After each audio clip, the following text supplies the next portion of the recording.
things can get very dicey.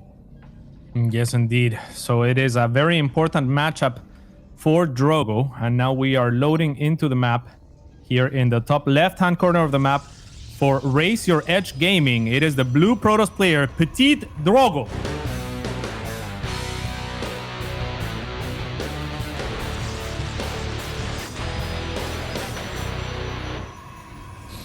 And in the bottom right side, look at the main base of the best European player of Wings of Liberty. It is the one and only Frenchman still representing Gamer's origin. It is Stephano.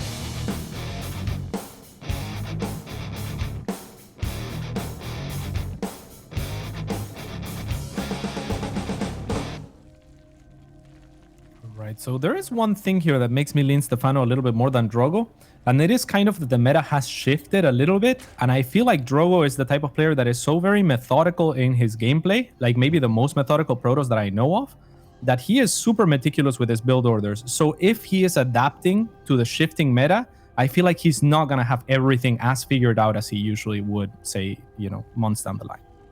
No, I think you make a valid point there. And on top of that, I think Stephano has been very solid in this matchup actually for a long time.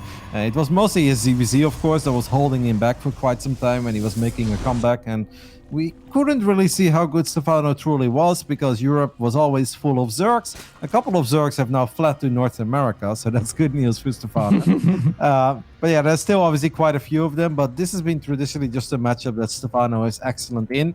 Drogo, I think we kind of know what to expect. We know that he likes to hit those very clean, sharp timings. You open up with a couple oracles, you drop a stasis trap, you kill a few drones, and then you blink twice. There is a couple of Archons, Immortals, and a Warp Prism on the other side of the map. That's kind of what Drogo loves to do, and I think that's what brought him most success in this matchup. Stephano, on the other end, can sometimes be a bit stubborn, though, right? Be a bit greedier than he should be. Maybe try to get a little too fancy with like upgraded Zergling builds and stuff like that. And that just doesn't really cut it against somebody with super sharp timings like Drogo. Yes, indeed. I think it's going to be up to Stephano to kind of either apply his own aggression and be ready for those timings or take it to the late game where I think he's always most comfortable. I think that the mid game is going to be where Drogo really has a chance to try and apply that pressure that you were talking about. And if Stephano doesn't do anything to slow him down, it's going to be very difficult to stop him. Yeah, I'm totally with you. I think if Stephano can ever get up to 5 bases, maxed out, money in the bank, spore crawlers, lurkers, and then he can start adding in those Vipers, yeah, I think that's kind of his territory, and it will be very difficult for Drogo to beat a Stephano that's maxed out and has basically all the tools that he could dream of. But of course, it's very complicated to get there, and Drogo is not just gonna sit back and let Stephano get whatever he wants on his side of the map. So it will all come down to how clean are the defenses against Stephano's incoming harassment, which we know, Drogo's incoming harassment, which we know will come.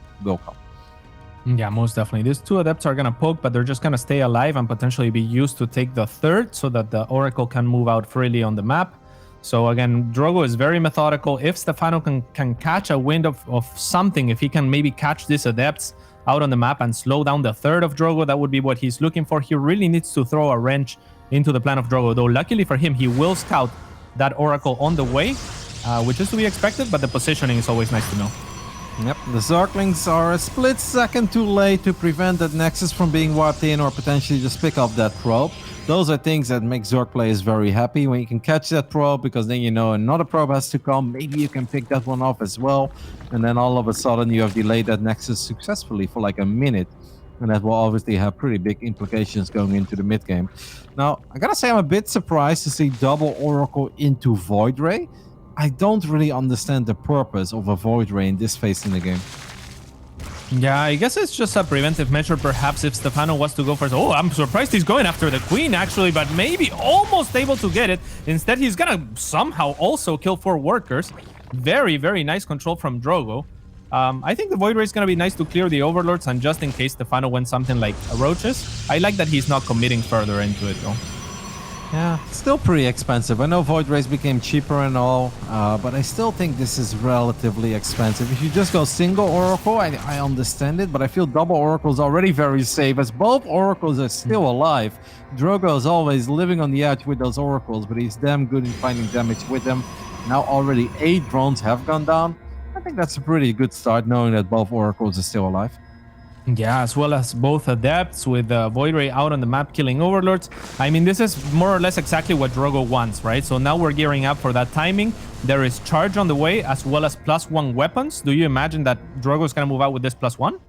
It's possible. I mean, the Void Ray is going to put on some work right now on this hatchery. And since all the queens are still tucked into the main base, this Void Ray could potentially get a cancel as the Oracles have decided to dive back into the main as well. Well done. I guess that's the purpose of the Void Ray. As now one queen has gone down. Drogo really wants to get a second queen.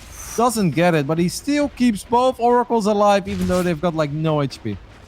Yeah, extra annoying for Stephano because he doesn't know if they're still there. If I was Drogo, I would just recall them. I'd be like, yeah, okay, you guys are not staying out there. But hey, if they regen all of the shields, they can maybe poke back up again with that Void Ray and be extra annoying. Yeah, I gotta say, I mean, this is great value coming out of the Void Ray. That queen is still very low on HP as well, but obviously it's hard to commit when you're above a Spore Crawler as well.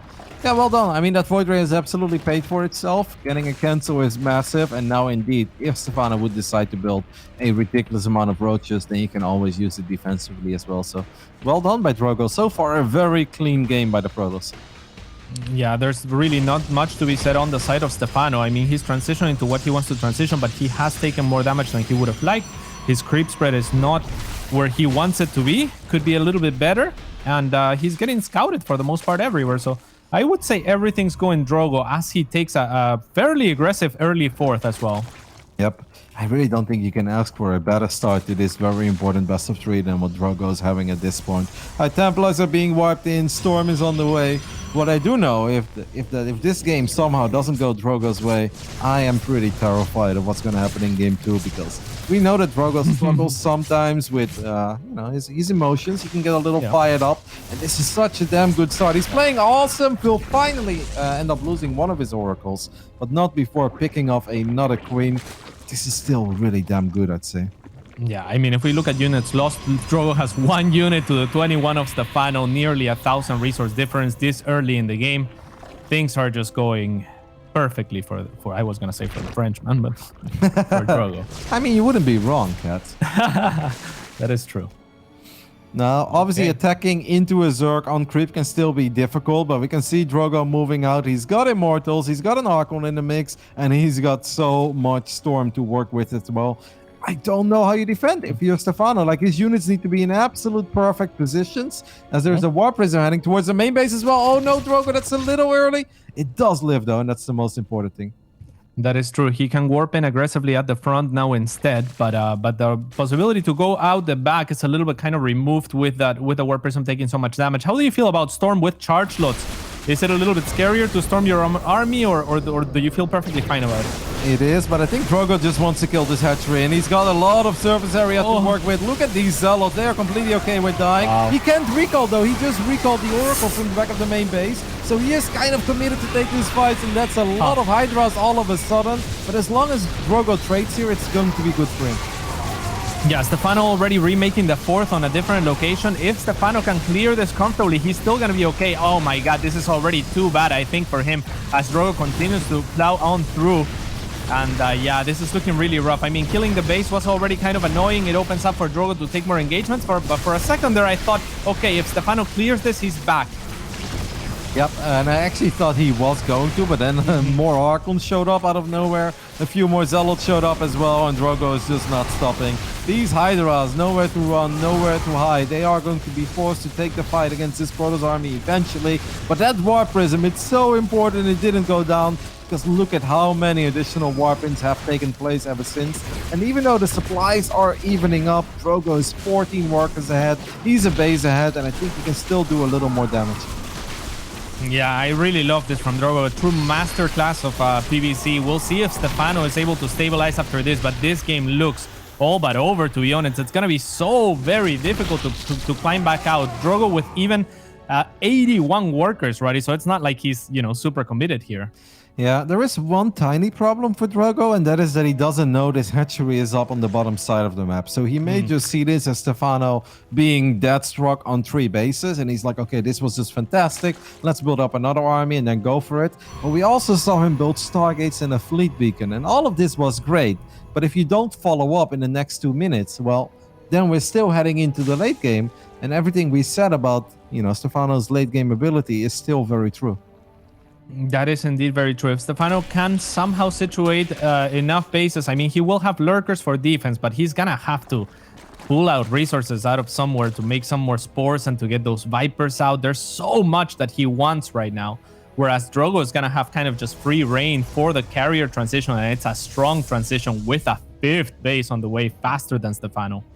Hydras are obviously pretty expensive units, and 27 Hydras have gone down already in this game, which means, like, sure, Stephano can rebuild a couple of them, but he's either gonna have too many lurkers and then he won't have an answer for the carriers, or he's going to build too many Hydras, but then he can't deal with the ground army that still has Zealots, Archons, Immortals, and Storm available as well. Exactly, it's gonna be so difficult. Stephano opting to get the upgrades for the spines onto the lurkers. I don't think he's aware at all of the carrier transition here, so he's just kind of hoping that, lurkers will trade very well against most ground armies. So if Drogo kind of suicides onto them, that could be a way where Stephano gets back into this. And it is a very fast lurker upgrade, but honestly, if Drogo just moves out with the carriers right now, and he is, Stephano just doesn't have enough Hydras. Yep.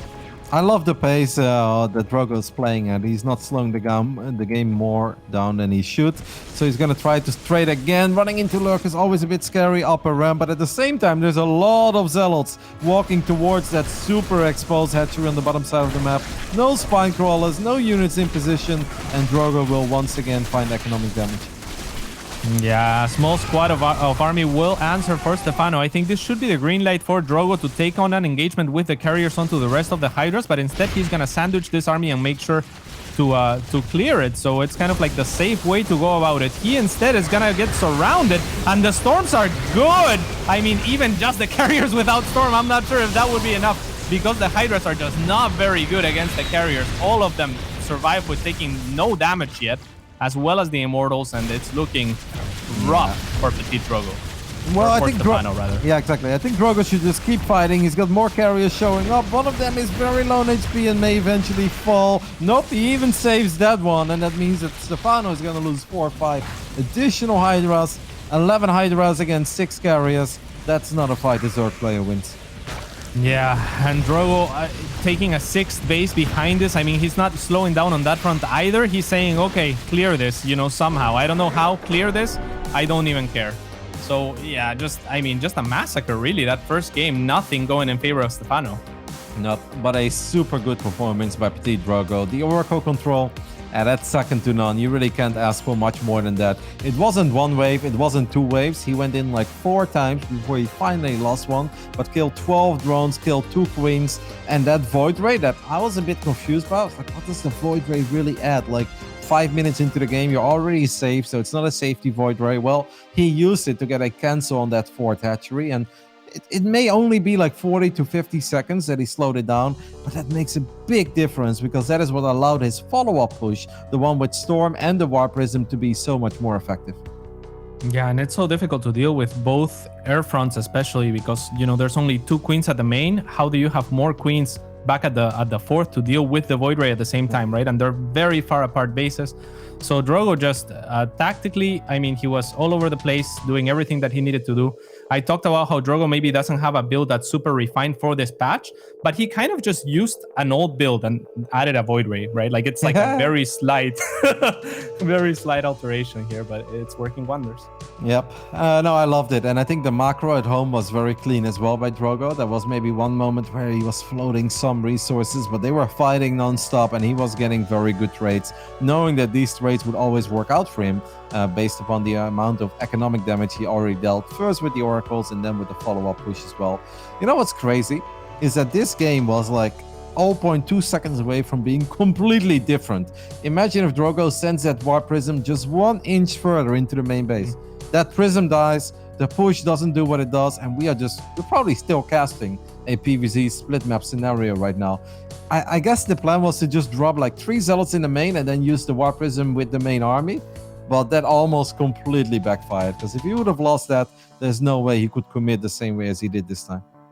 Yeah, absolutely.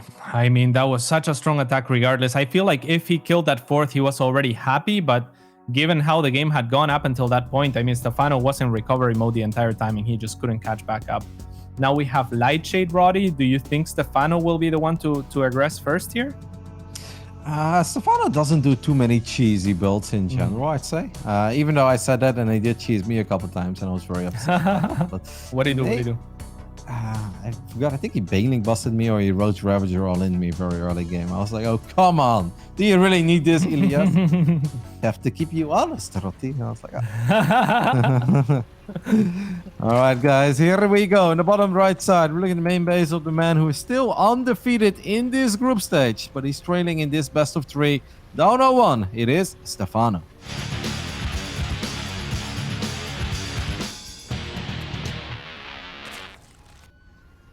Playing an incredibly clean game 1. It is in the top left-hand side of the map. The blue Protoss player, PtitDrogo.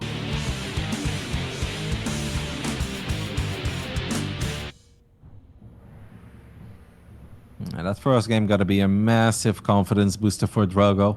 Drogo has been a little bit vocal about not being a massive fan of the way that the format works for this tournament. He says he really enjoys like just weekend tournaments, like practicing harder, getting closer to the tournament, and then just basically leaving it all out on the field for 3 days, then going home, then having some time to chill. Obviously, DreamHack Winter works very differently in summer and fall. You've got a best of 3, like, 6 out of 10 days that you have to be ready for, and then you need to send yourself into the playoffs where maybe it feels a little more like a traditional tournament. And yeah, Drogo has said multiple times that he's just having a very hard time staying in a good spot for such a long time, for 2-3 weeks straight. He feels that it's taking a lot out of him, and that he just kind of struggles to bring his A game each and every single day. Yeah, it's kind of like, I've heard him talk about this too, where it's kind of like, it seems like a mentality type thing where he wants to be really prepared and really focused on the matches that are coming up, and he feels like he has to be in this state for every day, which is just unsustainable, he feels. So yeah, exactly. I would say it's something that he could work on, possibly. Maybe we're seeing that. I mean, he's performing pretty well here. Yep, and once again, this is a very important best of 3. Of course, for each and every series that these guys win in the group stage, they pick up $125. That's awesome. But everybody wants to finish top 4. Top 2, ideally, but if you have Zero or Rainer in your group or Clem, it's going to be very hard to secure a top 2 finish in any group. So instead, what a lot of these guys are aiming for is a top 4 finish, make it into the playoffs, and then just treat it like a good old playoff run in a WCS or, well, in this case, EPT event. But after Drogo lost on the previous Playdate to Real, this series just became a lot more important for a top 4 finish for him. Yeah, absolutely. Especially because Rail is one of those players that, while he is a great player, he is relatively new to this level of play, I would say, even though he's been around for a very long time. And he's kind of the player that if you're Drogo, you're looking to secure games against. So Stephano would be the player that I would be okay with dropping a series, perhaps, if you were in Drogo's position. So it would be really nice to kind of reset things if you can take the 2 out here. No, absolutely. And in a way, that would be even better than beating Real and then losing to Stephano, because Stephano is more of a direct competitor for top 4. Well, yeah. Real is capable of having a top 4 finish, but he would definitely be overperforming a little bit. So speaking of this game, we see Resonating Glaive at depths on the way. I mean, this map is small. Everdream was small, and Everdream, this build was fantastic. And Stephano sometimes a bit stubborn with his scouting. This time, though, the Overlord does get to see the Robo. And I think if he's lucky, he gets to see the Twilight as well. Oh my god, that's so close. Yeah, sees absolutely everything. And if he has been watching Pili's YouTube, there was a recent Adept challenge trying to hit by 4 minutes and 20 seconds. And this is more or less the exact same build, right? I think it's Zest's Adept build, essentially. Yep. I mean, Zest obviously popularized this build by using it so much at the DreamHack Masters Katowice. I mean, it's been 6 months ever since. The build has seen a couple of changes here and there. Some people like to give their own touch to it. Stephano didn't see the Twilight. He came incredibly close, but what he does spot is the amount of adepts. He saw the 2 probes in the gas as well in the main base. All of these things are a tell, the timing of the Robo. So Stephano is clearly preparing for it. He knows what's up. He's getting the Spine Crawler, getting the Roach Warren. But just because you know what's coming doesn't mean it's easy to deal with this build. Yeah, pretty cool by Drogo. I thought he was actually splitting the adepts, but it looks like he's just going to join all 8 of them and try to hit. He's hitting a tiny bit late, but of course in a real game it's much harder to hit at the perfect timings as things are ongoing. Let's see, there is the first few links, but these adepts are very strong with resonating glaives actually, and there's not that many queens here. I wouldn't mind for Drogo to just stay there, but hey, he's gonna go into the cracks instead. Go Stephano, Roddy. He seems to just have enough. Yep, Stephano has a perfect amount of units to deal with this. I actually thought that the natural was going to be a weak spot for Stephano. I don't think you want to let this shade finish up. Well, he does, but that means he's going to have to pick them up immediately. And I actually don't think this was good enough. I know Drogo is up by 5-6 workers, but this is always that moment where Zerg players make units. They just want to survive. They want to make sure it doesn't spiral out of control, snowballs, and they die. Now, all of a sudden, Stephano has bought like a solid minute for himself to build drones. So I think economically, the Frenchman, well, the French Zerg, is in a perfect spot. Yeah, I think so as well. Stephano also went for the ERG type response where you have enough links to try and deal with the first few adepts. A few more are going to get picked off, unfortunately, with links, and then have roaches. But while he was trailing in drones, he didn't overmake roaches at all. He just made the 4. Now a few more, one more popping up. And that's just wonderful for him because he's going to kind of be freed up to drone up now. Yep, and that little link squad actually got not just the 3 adepts on the left side, but also picked off the probe. Imagine if those links weren't there. That Nexus right now would have been halfway done. At this point, we are 6 minutes into the game, and it hasn't even started yet. It is kind of blocked by the Protoss units. Stephano's going to click on the Nexus immediately, and will he get a cancel? No, not enough links. No, he really was hoping to get in there as quickly as possible, but yeah, I mean, with those resonating glaives, the adepts clear links so very fast. There was also a force field available, so I was looking a little bit hopeful on the side of Stephano. But all in all, I still very much like his position. He has got a good defender's position. That third is very late for Drogo. Oh, that's a lot of gateway. It is a lot of gateways. I gotta say, I'm a bit surprised by the infestation pit. Do you think we're going to see Roach Swarm host here? I think so. I think it's a good map for it. Stephano already has the creep spread moving on forward. And it's the type of map where you can even just skip or delay the Nidus in favor of just, gaining space with those roaches and walking the swarm host across. So I like it. I'm really impressed by Stephano's defense this game because he obviously got pylon blocked, or at least pro blocked. Warpress is going to fly over the queens. Good job there by Drogo keeping it alive because you really can't afford to lose it. And there are the first few swarmers on the way, but yeah, I gotta say, on Everdream, I almost always saw Zerg players die. If their natural got blocked and the majority of the drones were at the third, I feel like it pretty much always went wrong for them. Well, in this game, that wasn't the case at all. Absolutely beautiful defense, and at this point, I mean, it's happy building unit season for Stephano, and that army supply is about to spike, and, well, we know how it goes, cats. In a minute from now, Stephano's gonna be maxed out. Yes, indeed. And do you think it comes down to maybe a chrono boost on that Stalker or something of the sort to deny the information in the main? I feel like the Overlord flew really deep in there, but I'm not sure if Drogo could have done much about that. Yeah, I feel like that's always a bit random, and I'm not sure if you really control that as a Protoss player, right? I think it's more on the Zerg side, depending on when they send it in and, how willing are they to lose that Overlord early in the game or not. All right. We do have Swarm Host out. These queens have been keeping patrol out in the outskirts of Stephano's terrain to try and deny that War Prism from coming in. He's done a fantastic job of that. And now he's crossing the map with Swarm Host. It's about to get really scary for Drogo, I think. Stephano is playing incredibly good in this game. This is no other way to put it. He really had an answer for everything that Drogo has thrown at him and hasn't made any mistakes in the follow-up. At this point, he's got a 121 army supply. Here comes the first wave of Locusts. Drogo, I think, tried to bait the Locust to land on his Immortals, but this is always going to be a pretty decent trade. These are 3 units for a lot of expensive units on the side of Protoss. Yeah, already an Archon being picked off, and Stephano is just going to go for the kill move here as he targets the shield battery very quickly. The rest of the army of Drogo is here, however, a lot of technical units, so Stephano might have to retreat and wait for the next wave of Locust. Beautiful move by Drogo, on the other hand, to have the presence of mind even to have those zealots across the map, but maybe overextending back at home, Roddy. There are queens now joining in the mix as well. I gotta say, Stephano probably needs a few more normal units here, right? Because there's a lot of Swarmos that don't add much. Corrosive Ball does not connect with the Immortal. Well done there. I mean, Drogo actually getting a couple of great trades. He generally got the best out of that entire situation. Absolutely, and he also forces the Locust to spawn there a little bit far away from him, so they're not going to be as effective, though Stephano still finding the value in that Morphin Archon. Drogo has kind of done a good job of stabilizing here, because that's a wave gone for Stephano. Yep, and that was the scariest one, right? Because that's where Stephano had like a 60-70 supply army advantage. Now all of a sudden that is becoming a bit closer. Drogo even feeling confident enough to send the War Prison to the other side of the map. Man, if Drogo wins this game, that'd be spectacular, because I really felt that this one was pretty much all over. Yeah, it was not looking good for him, and to be honest, it's difficult to blame Stephano as well for holding his ground with those few units, but oh, this is a strange recall perhaps, but he did force another Locust wave, so in retrospect, I guess it's kind of perfect, right? It's a lot of space for Drogo. It is, but now he obviously gives up all the map control as well, and I don't know what happened to the Prism, but it seemed like it died somewhere, so I guess it flew into a Spore Crawler or into one of the last remaining Queens, and that means that from this point on, it's going to be a bit harder for Drogo to be aggressive.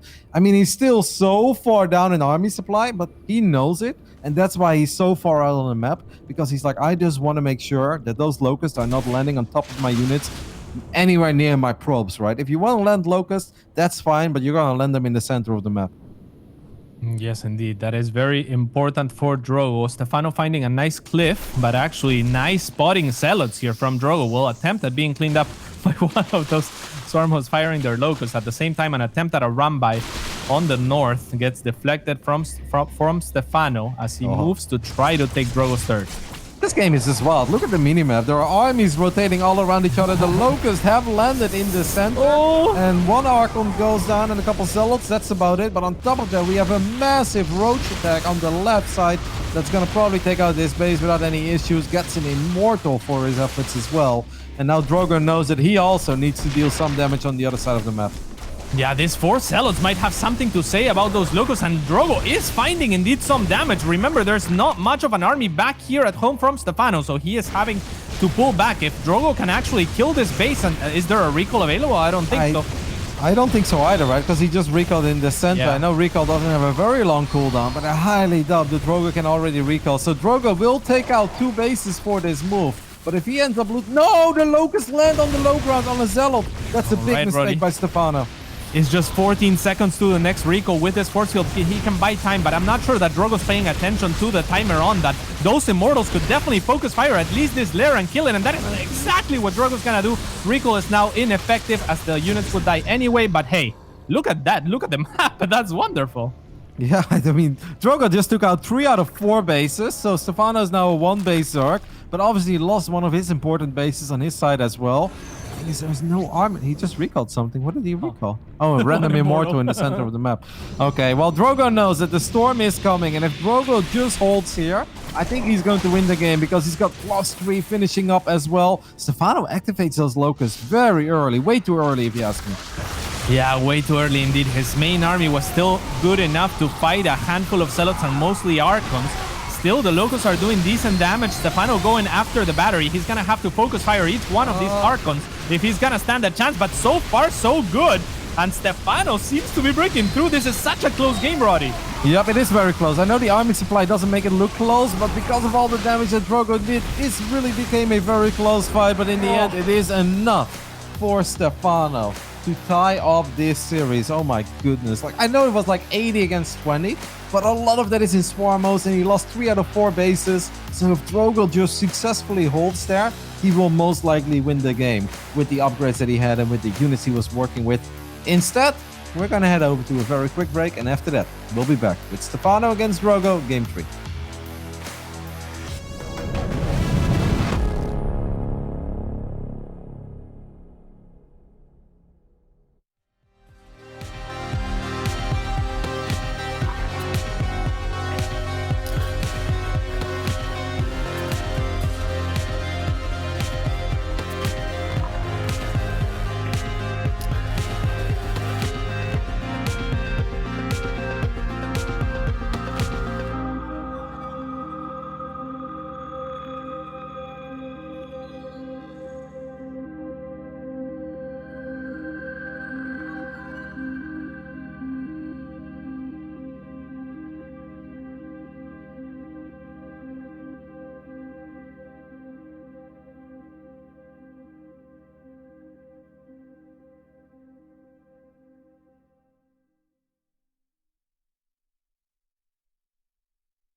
And we are back once again for the defining game of this series. It's been very back and forth with PtitDrogo playing a masterful game 1 and Stephano in turn playing an amazing game 2, Roddy. Who do you think is going to take this one? Well, I mean, I predicted Drogo in the beginning of this series, but I think we all said that we felt this one is close, and I think it's delivering, right? That second game, Stephano couldn't have had any better defense, I think, against the Resonating Glaive Adept opening, and yet the game came so close. It's kind of funny. Damn it, it's always so hard to speak right after you drink Monster, right? Your mouth's like, ooh. I find it easier to speak after I drink Monster, Roddy. Yeah, I always struggle for like 35 seconds. But what I thought was really funny is that the defense against the Adepts was absolutely perfect. Then his foremost play was pretty questionable, but in the end, it was good enough to secure victory and send us into Game 3. On the top right side of Oxide, looking at the main base of the French Zerg, it is Stephano.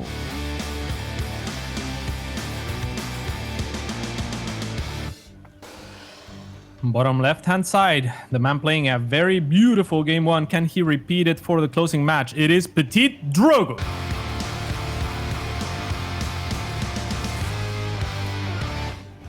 And yeah, I'm with you there. I guess Drogo looked a lot cleaner, right? Like the snowball never stopped. For Stephano, there were a couple of stalls there. To Drogo's credit, though, like his army movement was great as well. But he stood more of a chance to come back than Stephano ever did in game 1, I think. So definitely need a strong start, I think, for Stephano if he's gonna take this one.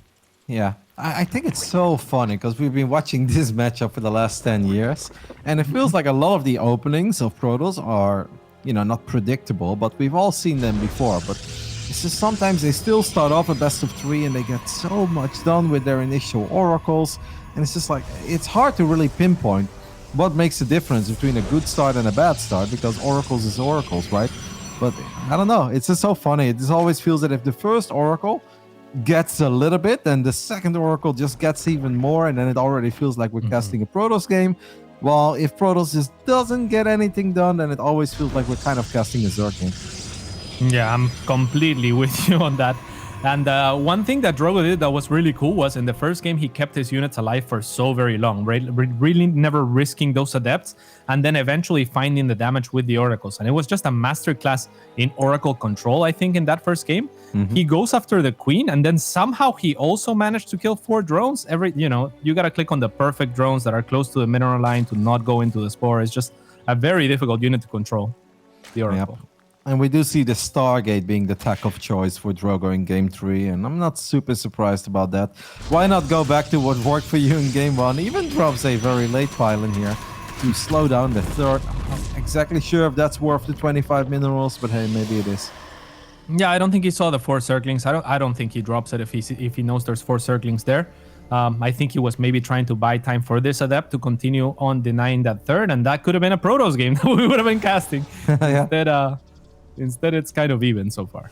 Then it'd be like TVZ logic, right? Where normally it's the Reaper and then Reaper Heli, and it's like, oh my god, the Zerg can't expand. That'd be cool. I've never really seen a timing on like delaying the third forever in this matchup, but maybe Drogo is showing us that he is working on something.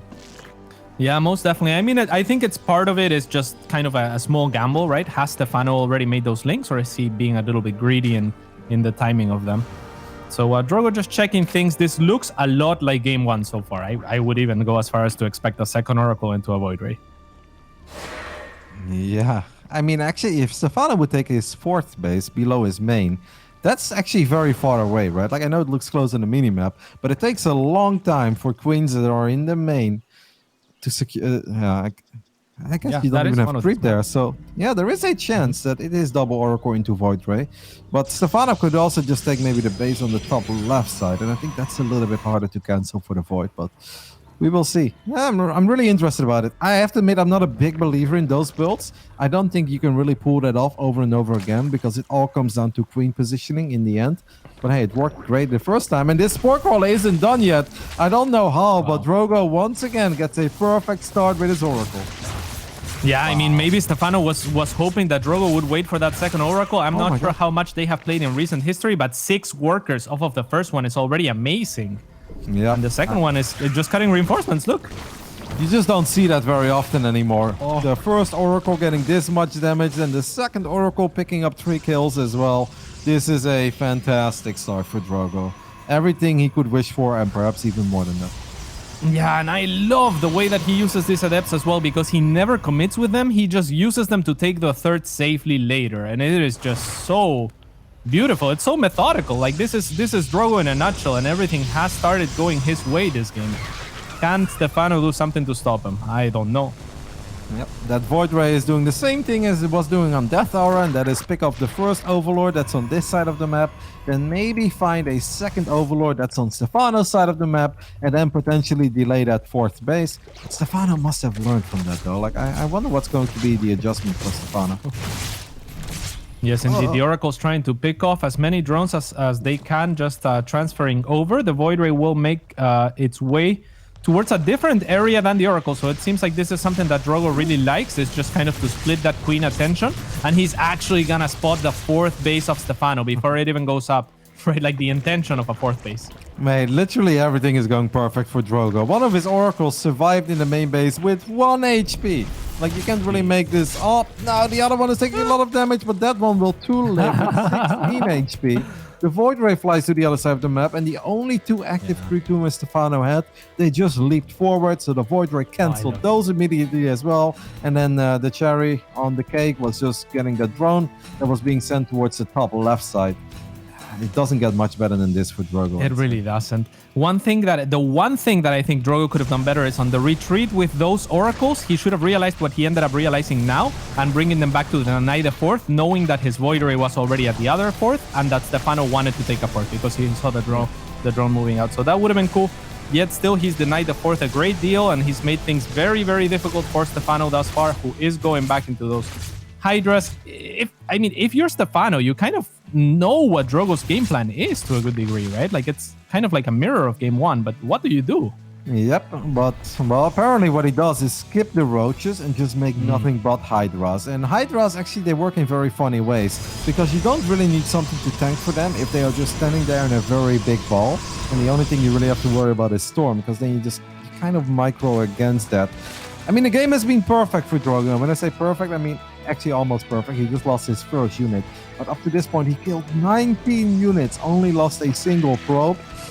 That doesn't mean you can just step on creep and A-move and assume that you're going to win, because one mistake, and then obviously everything you worked for just, well, I want to say it was for nothing. Yeah, at the same time, no roaches and more Hydras. It's kind of food for those storms. And Drogo is transitioning to Storm very fast, as well as that fourth. I mean, his strategy is so optimized that it's all bare minimum all over the place, but it's barely enough, and he keeps on getting ahead. This is just kind of nifty, and Stephano has a few drones trailing another drone at the third, so not even mining as optimally as he could be, as matter of going. Yep. Actually didn't see that before. Oracle's gonna dive in one more time. One of them does finally go down, but that's 8 minutes into the game. 17 drones have gone down up to this point. It really almost feels that Stephano doesn't even really know where to look. Does pick up the Observer there, and that's nice. And Stephano actually has 2 Dropper Lords right now moving out. One with 4 Roaches, the other one with 4 Hydras. I gotta say, that's a pretty bizarre play, because you know Drogo is going to attack you. Don't you need those units at home, Cat? I really think you do. This is such a scary attack from Drogo. I like that Stephano is trying something, but it's like 5 minutes too late. It's been Drogo punching over and over and over, and Stephano just taking it. And now here comes the big punch, Brody. It worked out wonders in the first game. I can't think of how this would go worse or at least as good. Oh!